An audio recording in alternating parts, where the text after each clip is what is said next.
सूरजगढ़ नाम का एक गांव रहता है जहां सुमन अपने बेटे राजीव के साथ रहती है।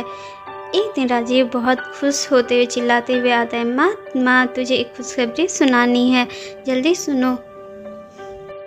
माँ बोलती, क्या बात है बेटा, तू इतना खुश क्यों है?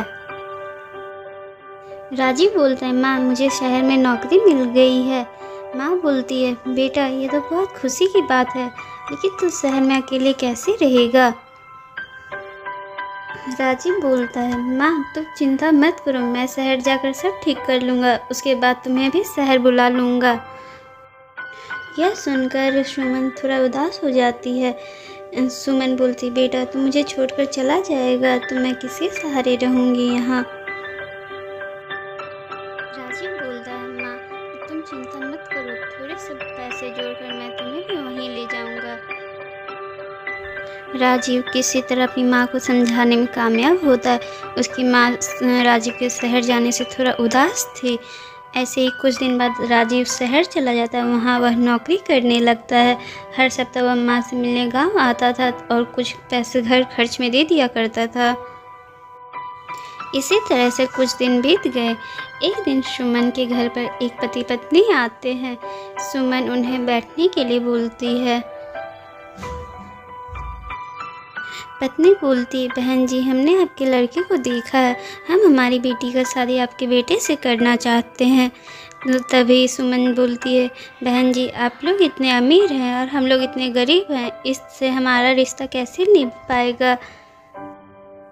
यह सुनकर पति बोलता है, बहन जी आप चिंता मत करें, हम यहाँ आने से पहले आपके बारे में सब कुछ पता कर लिया, हमें आपका लड़का बहुत पसंद है। दोनों पति पत्नी की बातें सुनकर सुमन जी अपने बेटे से बात करती है। उसके बाद अपना रिश्ता पक्का कर लेती है। आशा बहू बनकर घर पर आती है। कुछ दिन गांव में रहने के बाद राजीव काम पे जाने लगता है। तभी आशा बोलती है, मैं इस गांव में नहीं रह सकती, मुझे भी शहर ले चलो। सुनील बोलता है, तुम कुछ दिन माँ के साथ रहो, फिर मैं तुम दोनों को शहर ले जाऊंगा। आशा, मैं इस गरीबी में नहीं रह सकती, पता नहीं पापा ने क्या देखकर मेरी शादी यहाँ करा दी, या तो मुझे शहर ले चलो या फिर मैं अपने पापा के घर जा रही हूँ। तभी सुमन बोलती है, बेटा तू बहू को लेकर शहर चला जा, मेरी चिंता मत कर।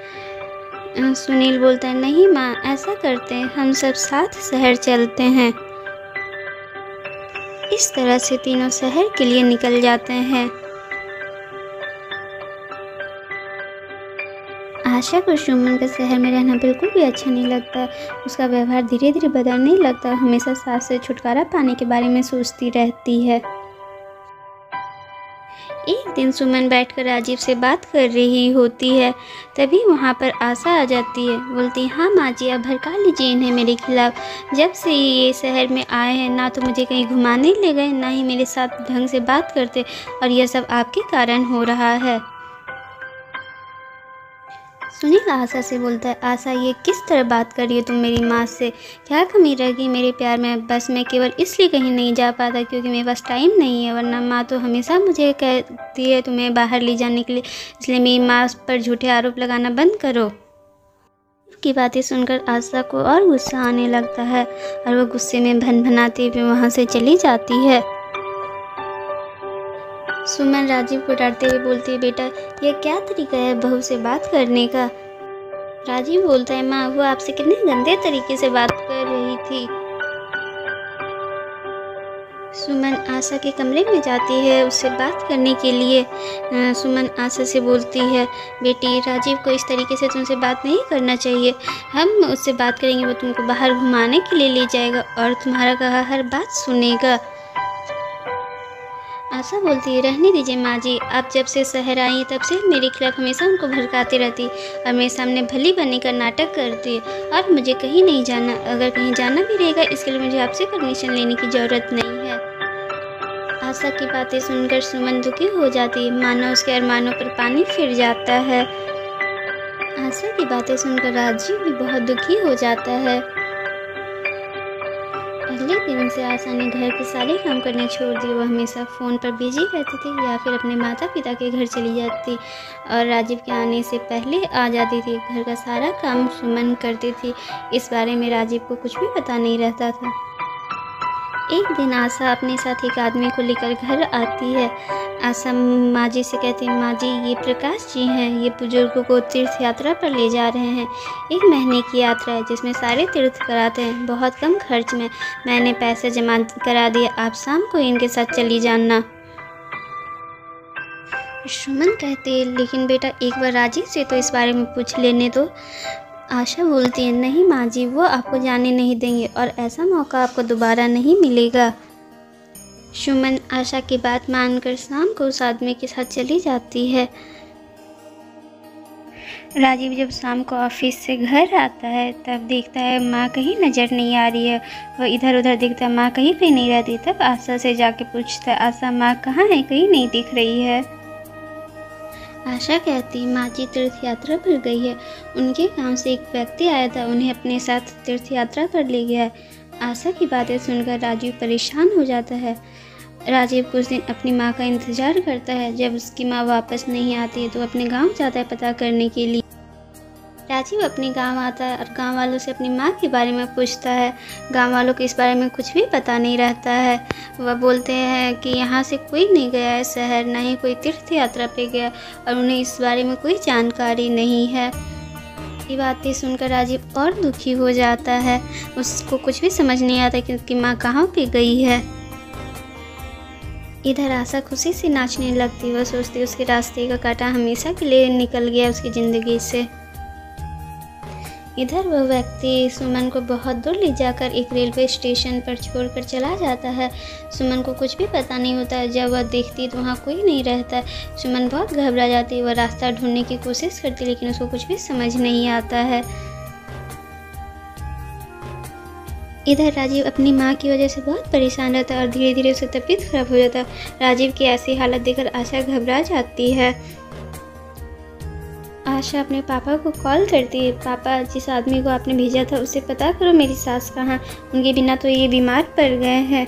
पिता, बेटी तेरी सास को छोड़ने के बाद वह आदमी वापस आ रहा था, उसका एक्सीडेंट हो गया, वह मर गया और तब से मैं भी बीमार पड़ा हूँ। बेटी हमें ऐसा नहीं करना चाहिए था।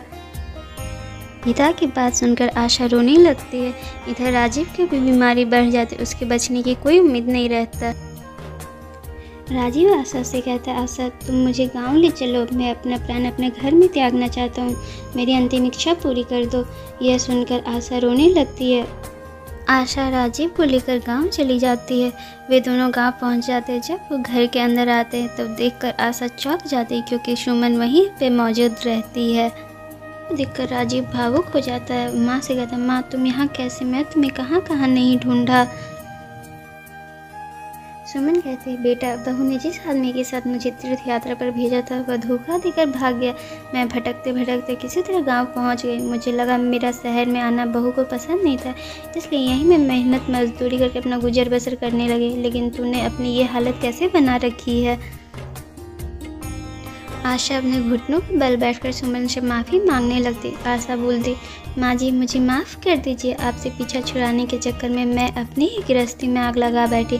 इनका ये हाल है कि डॉक्टर ने जवाब दे दिया यह सब मेरे पिता ने करवाया था।